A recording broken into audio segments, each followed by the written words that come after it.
एक बूढ़ा कारपेंटर अपने काम के लिए काफी जाना जाता था। उसके बनाए लकड़ी के घर दूर दूर तक प्रसिद्ध थे। पर अब बूढ़ा हो जाने के कारण उसने सोचा कि बाकी की जिंदगी आराम से गुजारी जाए और वह अगले दिन सुबह सुबह अपने मालिक के पास पहुंचा और बोला, ठेकेदार साहब, मैंने बरसों आपकी सेवा की है, पर अब मैं बाकी का समय आराम से पूजा पाठ में बिताना चाहता हूँ। कृपया मुझे काम छोड़ने की अनुमति दें। ठेकेदार कारपेंटर को बहुत मानता था, इसलिए उसे यह सुनकर थोड़ा दुख हुआ, पर वो कारपेंटर को निराश नहीं करना चाहता था। उसने कहा, आप यहाँ के सबसे अनुभवी व्यक्ति हैं, आपकी कमी यहाँ कोई नहीं पूरी कर पाएगा, लेकिन मैं आपसे निवेदन करता हूँ कि जाने से पहले एक आखिरी काम करते जाइए। जी, क्या काम है? कारपेंटर ने पूछा। मैं चाहता हूँ कि आप जाते जाते हमारे लिए एक और लकड़ी का घर तैयार कर दीजिए। ठेकेदार घर बनाने के लिए जरूरी पैसे देते हुए बोला। कारपेंटर इस काम के लिए तैयार हो गया।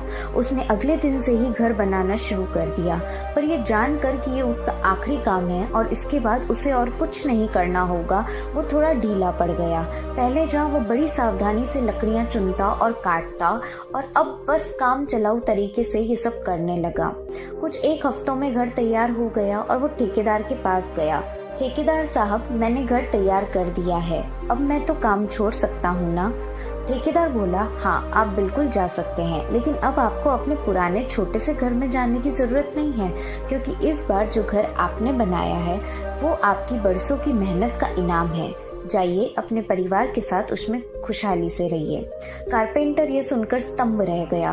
वो मन ही मन सोचने लगा, कहाँ मैंने दूसरों के लिए एक से बढ़कर एक घर बनाए और अपने घर को ही इतने घटिया तरीके से बना बैठा। काश मैंने ये घर भी बाकी घरों की तरह ही बनाए होते।